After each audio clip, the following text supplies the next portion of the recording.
¿Cómo están? Nos volvemos a encontrar en nuestro estudio de Mateo, el Evangelio del Reino. En la última clase habíamos llegado al fin del capítulo 21 y veíamos allí en nuestro bosquejo 3 parábolas respecto a Israel.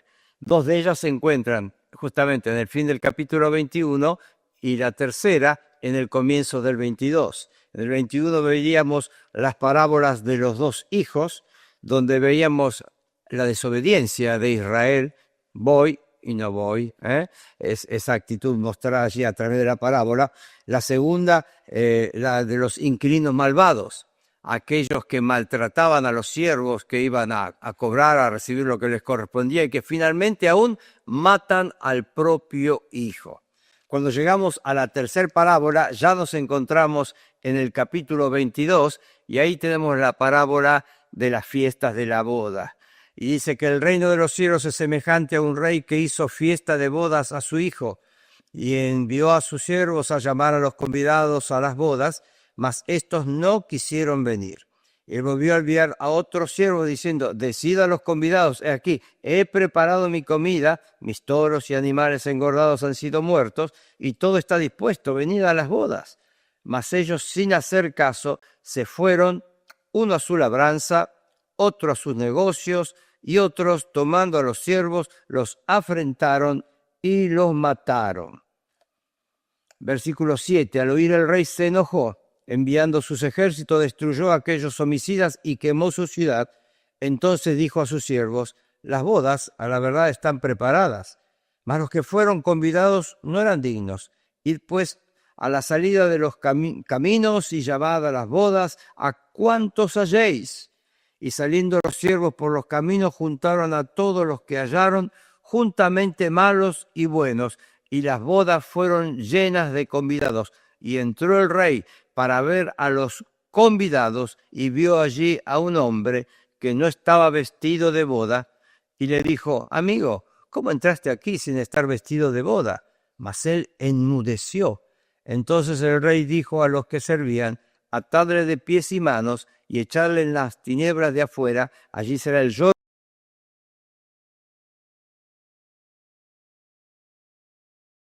Escogidos. Aquí vemos una historia, una parábola, en la cual el Señor muestra cómo, aunque insistió, invitó, algunos por indiferencia, otros por rebeldía o autojustificación, van diciendo no, no, no. Ellos eran los que estaban en las listas lógicas de invitados. Ese es el fracaso de Israel. Mientras tanto, el rechazo de Israel abre la puerta a nuevos convidados. ¿Se acuerdan cuando el Señor Jesús dijo a aquellos que le avisaban que estaban su madre y sus hermanos? ¿Quién es mi madre, mi hermano y mi hermana? Todo aquel que hace la voluntad de mi Padre. Y entonces aquí vemos cómo la invitación se extiende, dice el rey, a cuantos halléis. Sin embargo, para participar de las bodas del rey, había que estar bien vestidos. Es decir, la invitación llega a muchos, pero hay que estar preparado. Por eso aquí la parábola concluye con un antiguo proverbio. Muchos son llamados y pocos escogidos. El capítulo 22 va a concluir con 3 preguntas. 3 preguntas que hacen al Señor Jesús.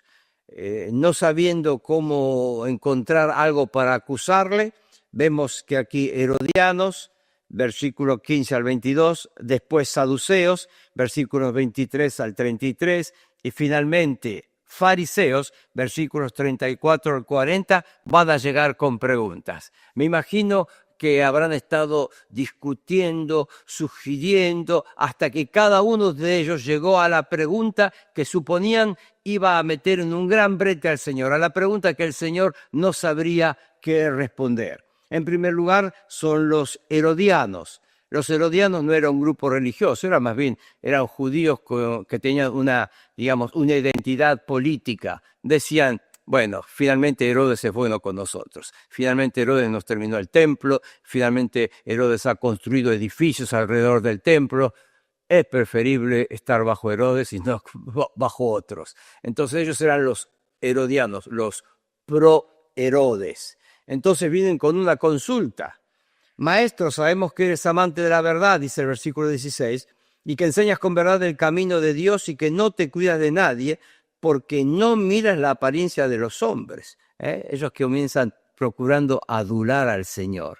La adulación es una acción, una actitud que muchas veces produce buenos resultados en el humano, pero no, obviamente no iba a pasar nada con el Señor. Dinos pues, ¿qué te parece? ¿Es lícito dar tributo a César o no? Esto llevaba a una cuestión política. Si el judío consideraba que la tierra que ocupaban era la tierra que Dios le había dado, era la tierra prometida por Jehová a Abraham, estaban en su tierra, ¿cómo iban a pagar tributo estando en su propia tierra? No correspondería. Entonces ellos lo llevaron a un punto donde si él decía no es lícito, podían acusarle de rebeldía al imperio. Si él decía sí, podían acusarle de traición a la patria. Entonces ahí estaba la pregunta, parecía muy difícil. El Señor le dice, ¿por qué me tentáis, hipócritas? El Señor conocía perfectamente cuál era la intención de esa pregunta. No era saber si era lícito o no, era procurar encontrarle una respuesta para atraparle y poder acusarle. Mostrarme la moneda del tributo. Y él le presentaron un denario. Entonces le dijo, ¿de quién es esta imagen de la inscripción? Le dijeron, de César. Y dijo, dad pues a César lo que es de César y a Dios lo que es de Dios. Y oyendo esto se maravillaron y dejándole se fueron. Acá el doctor Riley coloca una nota muy interesante. Cristo reconoce la distinción entre las responsabilidades políticas y las espirituales. A César se le debían los tributos y toda obediencia política justa. A Dios se le deben adoración, obediencia, servicio y la dedicación de nuestra vida entera. Así que el primer grupo llegó y así como llegó, se fue. Llegan los segundos, los saduceos. Aquellos vinieron a él, aclara Mateo, son los que dicen que no hay resurrección, y le preguntaron diciendo. Entonces yo voy aquí con una pregunta,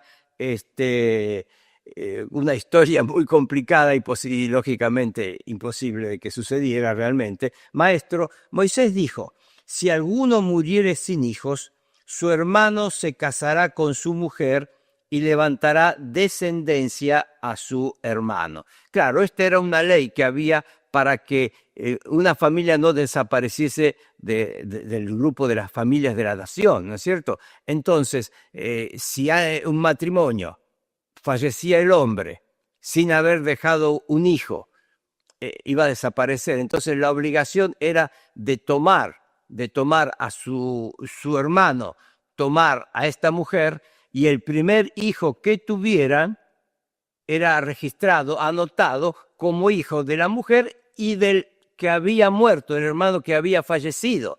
Y de esa forma, esa línea de la familia habría de continuar. Uno puede ver la aplicación de esta ley, por ejemplo, en la historia de Tamar y Judá, cuando Tamar queda viuda y Judá tenía que entregarle su hijo menor. Bien, entonces la pregunta en relación a esta ley es, hubo pues entre nosotros 7 hermanos. El primero se casó y murió. No teniendo descendencia, dejó su mujer a su hermano. De la misma manera también el segundo y el tercero hasta el séptimo, y después de todos murió también la mujer. En la resurrección, pues, ¿de cuál de los 7 será ella mujer, ya que todos la tuvieron? Entonces, bueno, uno podría pensar que la mujer, después de tanto matar maridos, se cansó y se murió. Además, había que pensar, cuando el quinto o el sexto tiene hijo, ¿a quién le correspondería el hijo ese? ¿Se anotaría como hijo del anterior o hijo del primero? Es una cosa totalmente confusa e imposible de que fuese de alguna forma, tuviera algo de realidad. Porque aunque ellos la presentan de esa forma, dicen, hubo entre nosotros. Ellos querían mostrarle que es imposible que haya resurrección, porque si la hubiere, entonces en la resurrección iba a haber un lío tremendo de esta pobre mujer. Alguno podría pensar, bueno, eran 7 maridos, tenía un día uno para cada día de la semana. Pues la cuestión que el Señor le dice, erráis, ignorando las Escrituras y el poder de Dios. Ignoran el poder de Dios en cuanto a negar la posibilidad de la resurrección, pero también ignoran las Escrituras. Y el Señor les aclara, porque en la resurrección ni se casarán, ni se darán en casamiento, sino serán como los ángeles de Dios en el cielo. Pero respecto a la resurrección de los muertos, ¿no habéis leído lo que fue dicho por Dios cuando dijo: yo soy el Dios de Abraham, el Dios de Isaac y el Dios de Jacob? Cuando Dios se presenta a Moisés, se presenta de esa forma. Ahora, si tanto Abraham como Isaac y Jacob habían muerto ya al tiempo atrás y no hubiese resurrección, no hubiese vida después de esta vida, lo lógico hubiese sido esperar que Dios dijera: yo era el Dios de Abraham, el Dios de Isaac y el Dios de Jacob, porque, como dice después el Señor, Dios no es Dios de muertos, sino de vivos. O sea, al decir yo soy, está diciendo que tanto Abraham como Isaac como Jacob, aunque físicamente han desaparecido de la faz de la tierra, ellos siguen viviendo y habrá un momento de resurrección. Entonces, la resurrección es un hecho firmemente marcado por el Señor. Toda esta historia que inventaron no hacía trastabillar o dudar al Señor en cuanto a su respuesta. Oyendo esto, la gente se admiraba de su doctrina. Se admiraba de su doctrina. Y en tercer lugar, vienen los fariseos, el grupo más preocupado en cumplir la ley y que se jactaban de su propia justicia. Dice el versículo 34, oyendo que había hecho callar a los saduceos, se juntaron a una. Y uno de ellos, intérprete de la ley, preguntó por tentarle, nuevamente Mateo aclara la mala intención de ellos, diciendo: maestro, ¿cuál es el gran mandamiento en la ley? Bueno, había grandes discusiones en cuanto a este tema. Y la pregunta implica no solo cuál es el primero, lo cual sería bastante claro, sino que en el orden, cuál sería el orden en el cual podrían agruparse los mandamientos. Ellos tenían 613 mandamientos, 248 positivos, 365 negativos. Entonces es como que le están diciendo al Señor: a ver, Señor, hacenos la listita en orden, decirnos cuál va en qué orden. Y bueno, era un gran tema de discusión. Entonces Jesús le dijo: amarás al Señor tu Dios con todo tu corazón, con toda tu alma y con toda tu fuerza. Este es el primero y grande mandamiento. Así que el Señor responde aquí citando de Deuteronomio 6:5, una parte del Shema, parte de una oración que cada judío usaba cotidianamente. Ese es el primer mandamiento, el más grande. Y el segundo es semejante: amarás a tu prójimo como a ti mismo. De estos dos mandamientos depende, toda la ley y los profetas. Entonces los tres grupos llegaron, cada uno con lo que pensaban que era la gran pregunta para confundir y desorientar al Señor, y el Señor les respondió. Y entonces el Señor dice: bueno, ya que ustedes están haciéndome preguntas, permítame hacerles yo una pregunta a ustedes. ¿Qué pensáis del Cristo? Versículo 42. ¿De quién es hijo? Le dijeron: de David. Él les dijo: pues, ¿cómo David en el Espíritu le llama Señor? ¿Cómo puede ser que David llame a su hijo Señor? Es su hijo. Y acá obviamente está citando del Salmo 110. Dice el Señor: a mi Señor, siéntate a mi derecha hasta que ponga a tus enemigos por estrado de tus pies. Cristo estaba tratando de hacer ver a los fariseos que el hijo de David era también el Señor de David. Era también el Señor de David. El Mesías era descendiente humano de David, y en ese sentido era hijo de David, pero también era el Señor divino. el divino Dios hecho hombre. Los dos aspectos. Entonces, acá venía la pregunta. Ustedes díganme, ¿cómo es que si el Mesías es el hijo de David, David le llama mi Señor? Y nadie le podía responder palabra, ni osó alguno desde aquel día preguntarle más. Y aquí, una vez más, vemos que la ruptura en la relación entre las autoridades de la nación y el Señor cada vez es más profunda, la grita es más profunda. Su actitud al acercarse al Señor siempre va a ser para tratar de encontrar algo en qué poder acusarle. Entonces, el capítulo 23, vamos a ver que habla Jesús a la gente y a sus discípulos acerca de los fariseos. De estos tres grupos, los que tenían la tarea espiritual, podríamos decir, ante la nación, de guiar al cumplimiento de los mandatos de los profetas, la ley de Moisés, eran los fariseos. Entonces, el Señor comienza a hablar de los fariseos. En la cátedra de Moisés se sientan los escribas, que eran los copistas, y los fariseos. Así que todo lo que os digan que guardéis, guardadlo y hacedlo, mas no hagáis conforme a sus obras, porque dicen y no hacen, porque atan cargas pesadas y difíciles de llevar, y las ponen sobre los hombros de los hombres, pero ellos ni con un dedo quieren moverlas. Antes hacen todas sus obras para ser vistos por los hombres, pues ensanchan sus filacterias y extienden los flecos de sus mantos, sus filacterias. Ellos, tomando el versículo de Éxodo 13:9, sacaron esta costumbre de las filacterias. Vamos a leer el versículo. Éxodo 13:9 dice: y te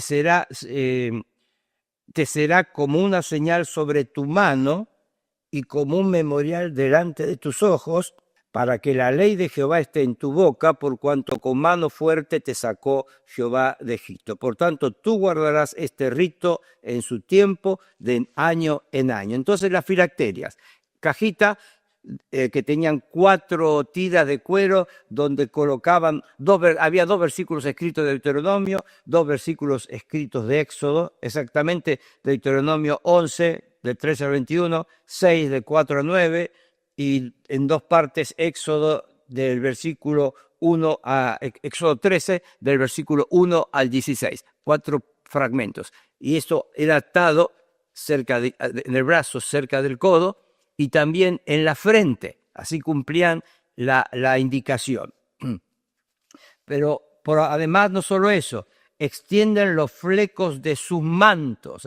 O sea, ensanchaba la filacteria mucho más del tamaño que debería tener normalmente o necesariamente, pero además los flecos en el manto, todas cosas para atraer la atención hacia ellos. Aman los primeros asientos en la cena, las primeras sillas en las sinagogas y las salutaciones en las plazas, y que los hombres le digan rabí, rabí, maestro, maestro. Pero vosotros no querráis que os llamen así, que os llamen rabí, porque uno es vuestro maestro, el Cristo, y todos vosotros sois hermanos. No llaméis Padre vuestro a nadie en la tierra, porque uno es vuestro Padre, el que está en los cielos. Versículo 11, el que es mayor de vosotros sea vuestro siervo, porque el que se enaltece será humillado, y el que se humilla será enaltecido. El Señor dio tremendas lecciones de humildad a sus discípulos, especialmente cuando, ciñéndose una toalla, les lavó los pies. Pero ahora a través del ejemplo que daban los fariseos a toda la sociedad de entonces, un mal ejemplo para decir no hagan como ellos. El Señor da con su propia vida un buen ejemplo para imitar, y ahora toma a los fariseos como un mal ejemplo para que ellos no copien, ellos no imiten. El Señor, en el resto de este capítulo, en el resto de este discurso, va a mencionar 8 ayes. 8 ayes que significan el juicio que los fariseos estaban acumulando por esa forma que procuraban dirigir a la nación, y la forma que se presentaban aparentando apariencia, y la forma que actuaban procurando evitar que la gente se acercara al Señor. El primer ay juicio. Está en el versículo 13. Ay de vosotros, escribas y fariseos hipócritas, porque cerráis el reino de los cielos delante de los hombres, pues ni entráis vosotros, ni dejáis entrar a los que están entrando. Segundo hay en el versículo 14, ay de vosotros, escribas y fariseos hipócritas, porque devoráis las casas de las viudas y como pretexto hacéis largas oraciones, por esto recibiréis mayor condenación. Aparentaban estar allí cuando una mujer quedaba viuda, acercarse a esa casa para ayudar a la mujer en su necesidad, en su debilidad, pero lo que estaban allí era para devorar, para enriquecerse, sacar cosas de ella. Tercer ay lo encontramos en el versículo 15. Ay de vosotros, escribas y fariseos hipócritas, porque recorréis mar y tierra para ser un prosélito.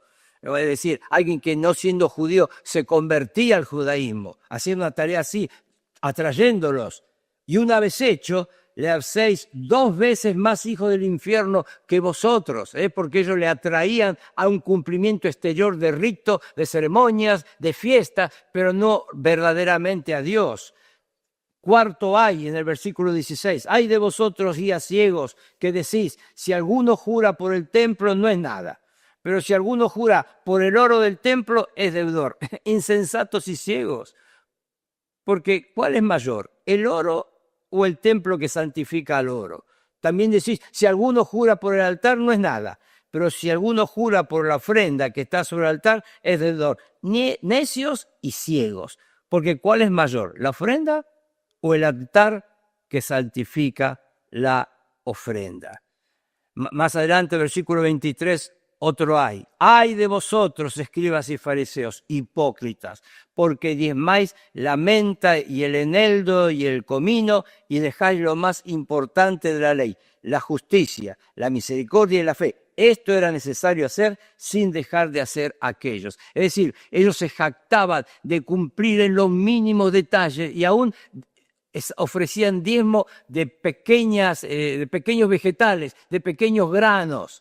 Pero cosas tan importantes como la ley, la justicia, la misericordia, la fe, a ellos no les preocupaba tanto. Era simplemente un cumplimiento exterior, formal. 25, otro hay. Ay de vosotros, escribas y fariseos hipócritas, porque limpiáis lo de fuera del vaso y del plato, pero por dentro estáis llenos de robo y de injusticia. Apariencia.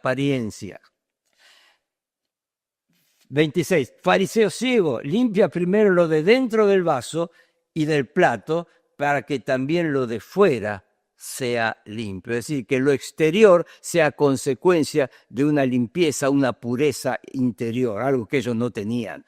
Versículo 27. Ay de vosotros, escribas y fariseos hipócritas, porque sois semejantes a sepulcros blanqueados que por fuera la verdad se muestran hermosos, mas por dentro están llenos de huesos de muertos y de toda inmundicia. 29. Ay de vosotros, escribas y fariseos hipócritas, porque edificáis los sepulcros de los profetas y adornáis los monumentos de los justos y decís, si hubiésemos vivido en los días de nuestros padres, no hubiésemos sido sus cómplices en la sangre de los profetas. Así que dais testimonio contra vosotros mismos de que sois hijos de aquellos que mataron a los profetas. Vosotros también llenad la medida de vuestros padres. Como lo hicieron ellos, ustedes también lo están haciendo y lo van a hacer, nada más ni nada menos que con el Hijo de Dios.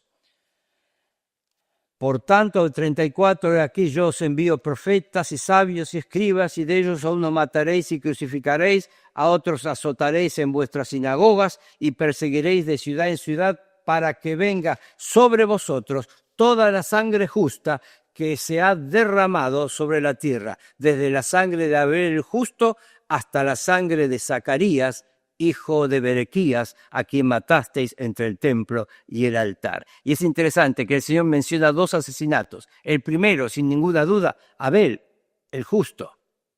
Pero el que menciona aquí, Zacarías, está en 2 Crónicas. Pero, en lo que sería el Tanaj, para lo que nosotros llamamos el Antiguo Testamento, la Torá, la ley, Nabiín, los profetas, Ketubín, los escritos, el libro de Crónicas forma parte de los escritos y es el último libro de la sección escritos. Entonces, si uno lee el Antiguo Testamento en el orden en el que los judíos lo tenían preparado, primer asesinato, Abel. El último asesinato que se encuentra es este, Zacarías, el hijo de Berequías, que está en 2 Crónicas capítulo 24. El Señor está diciendo de su responsabilidad en todos los asesinatos que ha habido, la sangre justa que se ha derramado. De cierto os digo que todo esto vendrá sobre esta generación.